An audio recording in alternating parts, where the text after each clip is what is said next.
I'm just going to start by saying that I'm about to talk a ton about Legend of Korra, and if you're not all the way caught up yet, this is your warning that seasons 1 through 3 are about to be discussed. Spoilers ahead. I'm very pleasantly surprised with Korra. The problem is, I cry like every episode of Korra, no joke. Anytime a member of the original Team Avatar is mentioned or they're shown as an adult, I can't describe the emotional roller coaster that show puts me through, because I'm so excited to see them getting referenced, but it's also destroyed the original ending for me. And I don't mean that in a bad way. I don't think Korra undid anything that was good about the original series. I just mean that the ending was so just perfect. You know, the conflict was solved, but then just the sheer fact that the show Legend of Korra exists means that at least Aang is dead. We see Katara and we see Zuko as old people.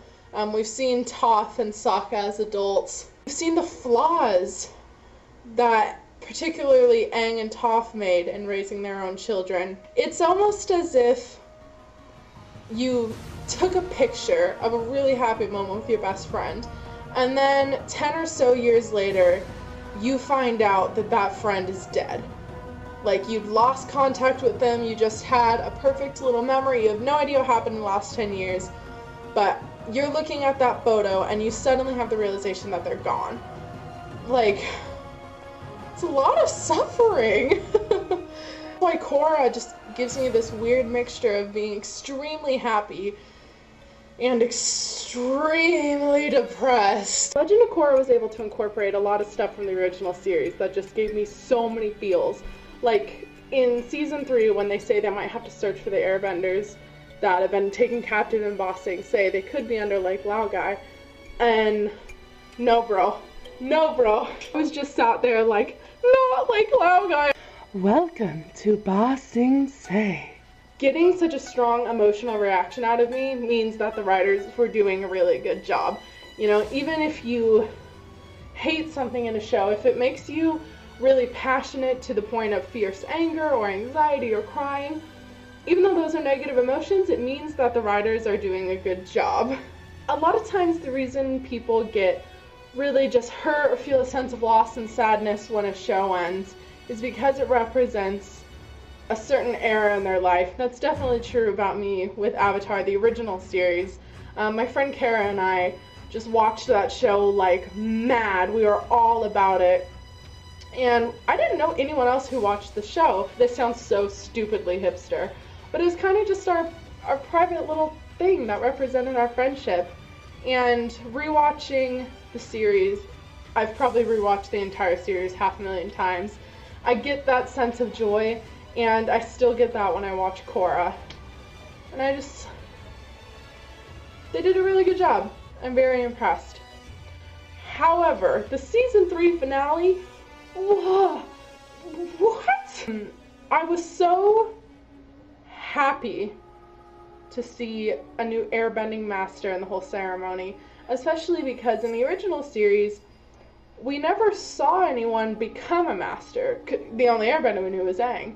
But then the ending image, man, of Korra just sitting in her wheelchair with the sunken eyes and just that tear. I mean, Emmy tear. That was an Emmy tear. All in all, it was just really nice and really heartbreaking to see characters from the original series represented or actually be in Legend of Korra. They did a good job including them enough to make the old fans like me excited, but they didn't like depend on the appearances of those characters. Like in season 3, it's really cool that Zuko's in a few episodes, but the show would have held its ground even if Zuko hadn't made an appearance. And of course, in one of the very first episodes in season 1, there's a statue of a particular cabbage merchant that is holding a special place in everyone's heart. If you are also a fan of the Avatar franchise, let me know what you think. Are you enjoying Korra? Do you wish that they had just stuck to the original plan of only 13 episodes, or are you more in my camp where you're really excited that they decided to make more? Anyone who's not a part of a fandom or like doesn't have Tumblr is probably just watching a video like, this ginger girl is mental. Does she know these are fictional characters? And let me just tell you, they are not fictional characters. They are more than that to me and always will be. They're real. Today's item of nerdy fashion was this Peter Pan shirt because I'm a totally mature adult. I think I got it at Hot Topic. They have a ton of cool Disney stuff right now. And I'll see you next time I make a vlog. Bye!